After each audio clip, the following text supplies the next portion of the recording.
bem-vindo à Geologia da Terra. Aqui é Fabiana Richter. Fala pessoal, todo mundo aqui já ouviu falar na escala Richter, né?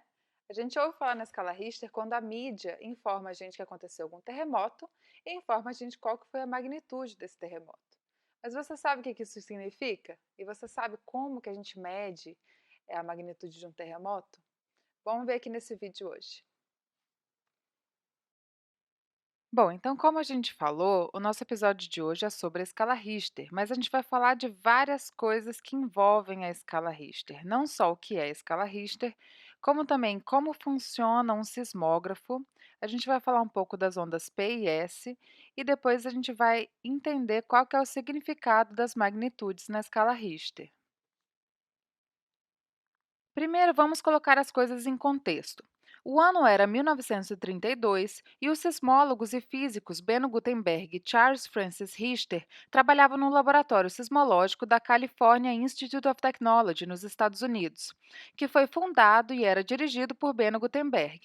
O principal problema que necessitava de solução na época era fornecer informações regulares e fazer relatórios sobre a força dos terremotos que atingiam aquela região, que é uma região extremamente ativa sismicamente. Para quem não se lembra, a Califórnia está sob uma falha transformante, chamada Falha de San Andreas, que atravessa esse estado dos Estados Unidos por aproximadamente 1.200 quilômetros. Essa falha é a fronteira tectônica entre a placa do Pacífico e a placa norte-americana e está acompanhada de diversas outras falhas menores que bordeiam a falha principal. Então, dá para imaginar que um dos maiores interesses desses pesquisadores era saber mais sobre os recorrentes terremotos que atingiam a região.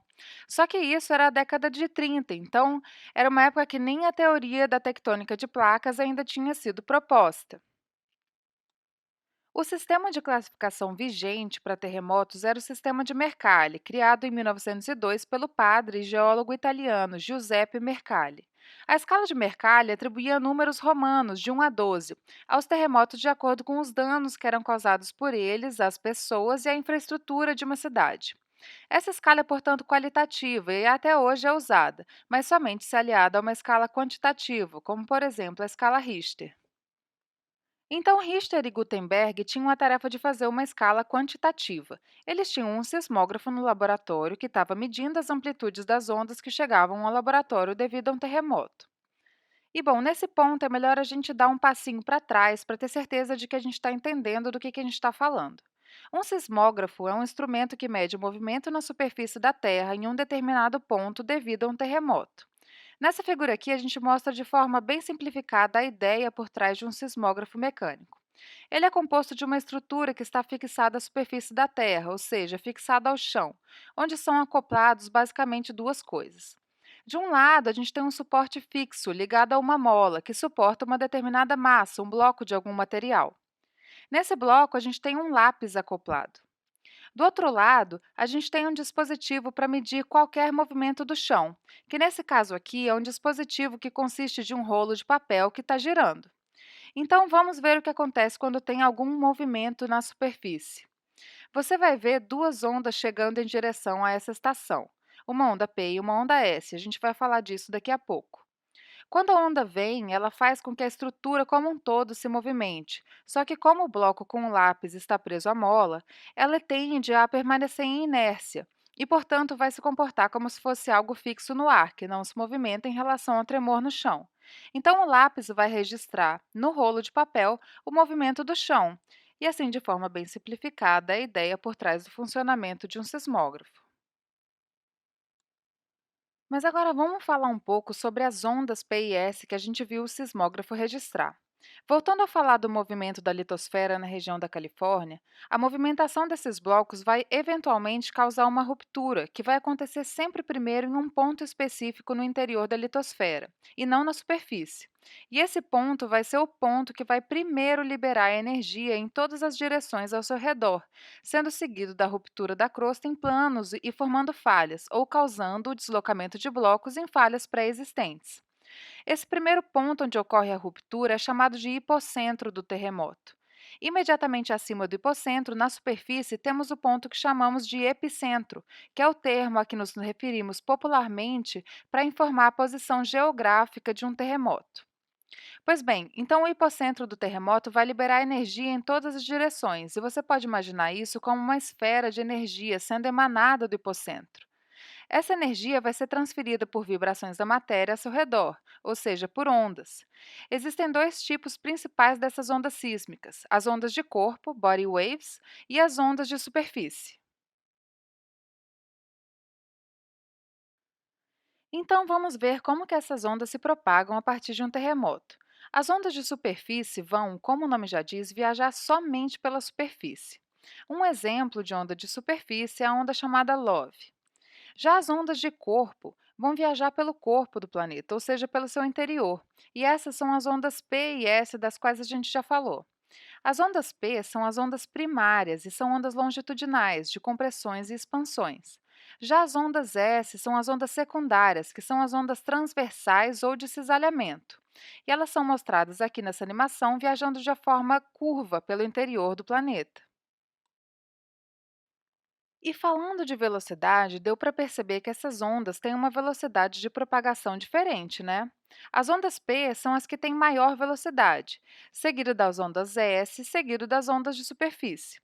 Por agora, vamos dizer que estamos nessa casa aqui e queremos medir o movimento do chão nesse ponto devido ao terremoto que ocorreu.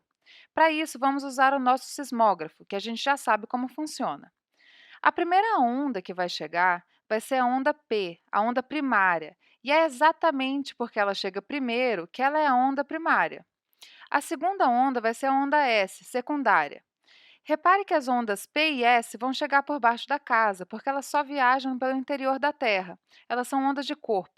E depois vai chegar a onda de superfície, que é a onda que realmente causa os maiores danos dos terremotos, porque viaja pela superfície e movimenta essa superfície. E agora que a gente já tem o contexto, vamos voltar para a década de 30. E eu vou usar uma ferramenta um pouquinho diferente dessa vez para a gente tentar entender o que estava acontecendo.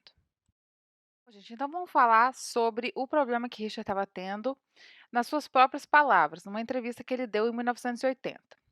Ele fala: Eu achei um artigo de 1928 de um professor chamado Kei Wadati, no Japão, no qual ele comparava grandes terremotos, plotando o máximo movimento da superfície em relação à distância ao epicentro do terremoto. Eu tentei um procedimento similar para as nossas estações, mas a enorme variação entre as maiores e menores magnitudes se mostrava dificilmente gerenciável. Então, ele tinha uma variação tão grande que ele não estava conseguindo plotar no mesmo diagrama. E daí ele continua na entrevista. Dr. Beno Gutenberg, então, deu a sugestão natural de plotar essas amplitudes logaritmicamente. Eu tive sorte, porque diagramas logarítmicos são um dispositivo do diabo. Então, o que ele tinha aqui? Ele tinha um sismograma que dava as informações para ele sobre o terremoto que chegava na estação. Então, ele tinha a informação do horário em que a onda P chegava, do horário em que a onda S chegava e da amplitude da onda S, a máxima amplitude. E o que ele queria fazer era plotar essa máxima amplitude versus a distância ao epicentro. Só que esse intervalo de tempo entre as chegadas aqui dessas ondas dá para você o epicentro do terremoto. E existem vários métodos para fazer isso. Eu vou exemplificar aqui um desses métodos, que é o método de Wedge, onde você usa aqui esse diagrama de viagem em tempo versus a distância do epicentro, e você encaixa o tempo entre essas curvas aqui das ondas P e S. Então, nesse exemplo aqui, a gente tem 24 segundos, mas vamos dizer que a gente tem um outro caso, onde a diferença vai ser de 7 minutos. Então, a gente vem aqui, ver qual que é essa distância aqui de 7 minutos, e o que a gente vai fazer é encaixar os nossos 7 minutos entre essas curvas aqui. Então, vamos ver, mais ou menos aqui, um encaixe. A gente vem e projeta aqui no eixo X, e isso dá 5.800. 5.800, então, seria a distância ao epicentro. Então, dessa forma, o que ele tinha é a amplitude da onda S e a distância ao epicentro. E a partir disso, ele fez uma relação entre esses dados e ele produziu um nomograma. Um nomograma nada mais é do que uma forma de visualizar o que um conceito ou uma equação está te dizendo. Então, nesse nomograma, o que a gente tem é a magnitude na escala Richter, que vai ser essa magnitude aqui. Essa magnitude vai ser igual ao logaritmo na base 10 da amplitude, mais um fator de correção da distância, que a gente pode pensar como sendo essa parte aqui desse nomograma. Então, para você plotar, para você descobrir qual que é o grau na escala Richter de um terremoto que você registrou na sua estação, o que você tem que fazer é ligar os pontos. Então, você vai ter aqui, vamos dizer que no seu sismograma aqui você tem uma amplitude de 100 milímetros e você tem uma distância ao epicentro de, vamos dizer, 100 quilômetros. Então, você liga esses pontos e o local que a sua reta cruzar essa escala aqui do meio vai ser a sua escala de magnitude Richter, certo? Então, aqui nesse caso, você vai ter um terremoto de magnitude 5. Agora, uma coisa que a gente tem que ter em mente é que essa escala aqui, apesar dela estar sendo mostrada aqui como linear, ela não é linear, gente, ela é uma escala logarítmica. Então, vamos dizer aqui que a gente tem a nossa escala Richter nessa reguinha aqui. Um terremoto que tenha magnitude 1 vai ser 10 vezes menor do que um terremoto que tenha magnitude 2, porque cada vez que você anda uma distância dessas, uma distância aqui, uma distância aqui, uma distância aqui, cada vez você está multiplicando por 10, porque essa é uma escala logarítmica, certo? Então, uma Uma escala logarítmica em uma escala logarítmica, cada um desses aqui vai ser 10 vezes maior do que o anterior. Então, um terremoto de magnitude 3 vai ser 10 vezes maior do que um terremoto de magnitude 2, 10 vezes maior que um terremoto de magnitude 1. Então, um terremoto de magnitude 3 vai ser 100 vezes maior do que um terremoto de magnitude 1, certo? Porque ele vai ser 10 vezes maior que o 2 e que é 10 vezes maior que o 1. Então, vamos plotar aqui esses exemplos aqui que eu escrevi, de terremotos que aconteceram, no planeta, já. Então, esse terremoto aqui, o terremoto do Chile, que aconteceu em 22 de maio de 1960, é o maior terremoto já registrado. Ele bateu 9,5 na escala Richter. Esse segundo exemplo aqui, foi o terremoto de 2004, que deu aquele tsunami na Indonésia. E esse terremoto, ele bateu 9,1 na escala Richter. O maior terremoto que já aconteceu no Brasil foi um terremoto que aconteceu no Mato Grosso, em 1955, que foi 6,6 na escala Richter. Em agosto de 2017, a gente teve um terremoto aqui em Montes Claros que bateu 2,2 na escala Richter. Então, o que a gente tem que entender nessa escala é que ela não é uma escala linear.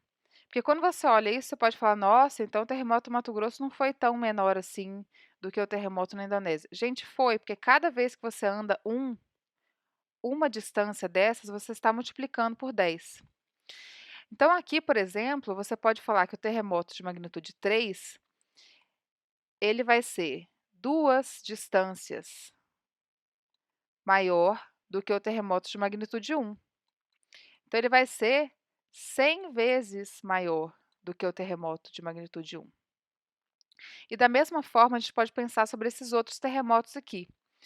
O terremoto de Mato Grosso, por exemplo, que é 6,6, ele está a 2,5 distâncias do terremoto que aconteceu na Indonésia, que é de 9,1. Então, essa distância aqui, ó, é uma distância de 2,5. Então, o terremoto que aconteceu na Indonésia vai ser 2,5 vezes maior do que o terremoto que aconteceu no Mato Grosso. E isso, se a gente fizer na nossa calculadora, Vai dar 316. 316 é o número de vezes que esse terremoto da Indonésia foi maior do que o terremoto do Mato Grosso. Da mesma forma, você pode pensar no terremoto que aconteceu em Montes Claros. Esse terremoto é 2,2, deu 2,2 na escala Richter. O terremoto que aconteceu no Chile é 9,5. Então, se a gente fizer aqui, ó, 9,5 menos 2,2, 7,3. Então, o que você vai fazer aqui é fazer 10 elevado a 7,3 para saber quanto que o terremoto do Chile foi maior que esse terremoto de Montes Claros. Então, vai ser 7,3. Gente, isso aqui está dando 19 milhões, quase 20 milhões. Então, o terremoto que aconteceu no Chile foi 20 milhões de vezes maior do que o terremoto que aconteceu em Montes Claros. E é assim que você entende qual que é o significado dessas diferenças nos graus da escala Richter. Bom, gente, e a última coisa sobre a qual a gente vai conversar é que, apesar da escala Richter ainda fazer parte do vocabulário quando a gente fala dos terremotos, ela não é mais utilizada no meio científico, tendo sido substituída pela escala de magnitude de momento, nos anos 70. A escala Richter tem principalmente duas falhas. A primeira é que ela não é muito precisa quando os terremotos atingem magnitudes acima de 7 graus e quando o epicentro fica a mais de 600 quilômetros. E segundo, porque a escala Richter é uma escala de magnitude que não tem em si nenhuma medição da energia liberada pelo terremoto ou as propriedades físicas dos terremotos. Mas vale dizer ainda que, apesar das duas escalas serem baseadas em equações diferentes, a nova escala contém valores de magnitude que são similares aos valores da antiga escala Richter. Bom, gente, esse é o fim da nossa conversa. Hoje a gente falou de terremotos e do significado da escala Richter, que mede a magnitude dos terremotos. Muito obrigada por acompanhar. Não esqueça de deixar os seus comentários e, se você gostou do Geologia da Terra, inscreva-se no canal.